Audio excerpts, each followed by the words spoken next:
Hello and welcome to a first impressions video brought to you by MMO Play. Today we're going to take a look at kind of a trading card game mixed with a tactical combat game. It's called PoxNora. It's available from Sony Online Entertainment. You can get it as a free-to-play either on their website or over at Steam. But let's kind of check out the game. We're going to just look real quick at the whole interface. This is a card game. You will unlock cards that you can add to your deck as you go. But it's not just like Magic the Gathering. There's actually...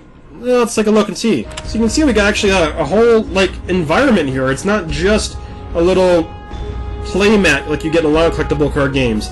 So you see I got my mana score on top left. That's how much mana I have. You get more per turn. This is also my little temple here. I can summon extra monsters here.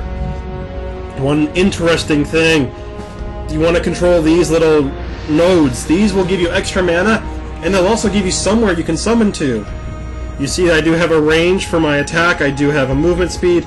These monsters do come in with summoning sickness, you can call it. Let's just avoid getting Sony sued.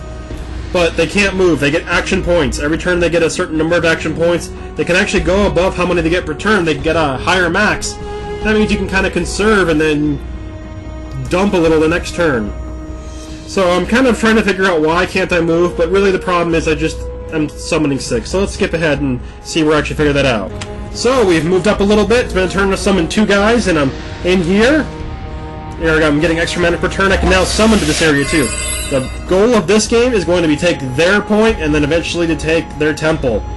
So the yellow is my movement. It's how far I can move. If I do it all, I won't have any room for attacking. You see my abilities there. My attack costs 3 AP.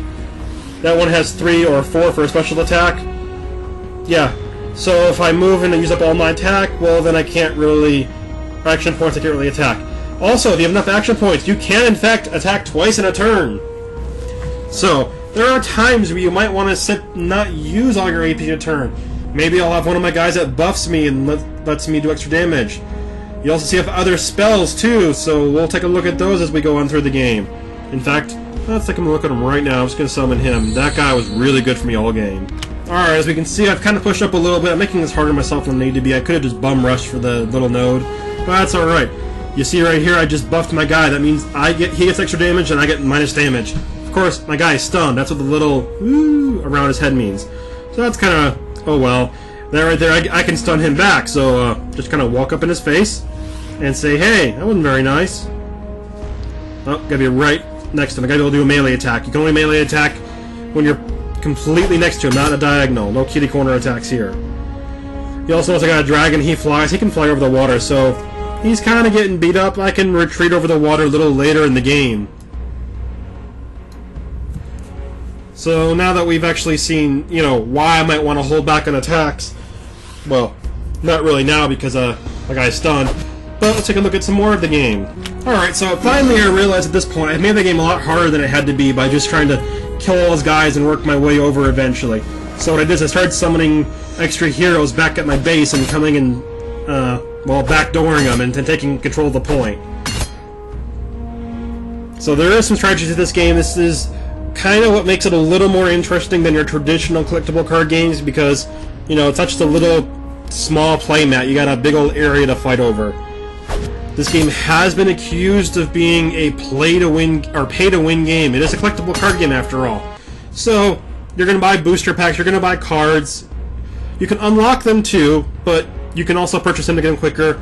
And generally, like any other TCG, the more cards you have access to, the better your deck. The better your deck, the more you win. So it is, I can see why you would call it a pay-to-win, but that's kind of what you get into when you play a TCG. I mean, that's... who plays Magic the Gathering expecting to play for free unless you're going to just play with proxies with your friends? But, so that is a complaint. If you're on a budget, I would recommend avoiding just the whole genre of collectible card games, honestly. But this is actually a pretty fun game. I kind of like the tactics and the positioning involved, even though I did make it a lot harder on myself by bottling myself up and getting into this fight. Eventually, you see I'm controlling the point. Next turn I'll control it. I'll be able to summon to there, get extra mana per turn, and then it's just going to be me finishing the job off. He's got almost no heroes left. I got plenty of heroes, so the game's all but over. Like the game, check it out. It is available for free. There are microtransactions, and also you can get it from Steam or as Sony's website. Like the content, stay tuned to more videos from MMO Play. I'm gonna get him with my archer.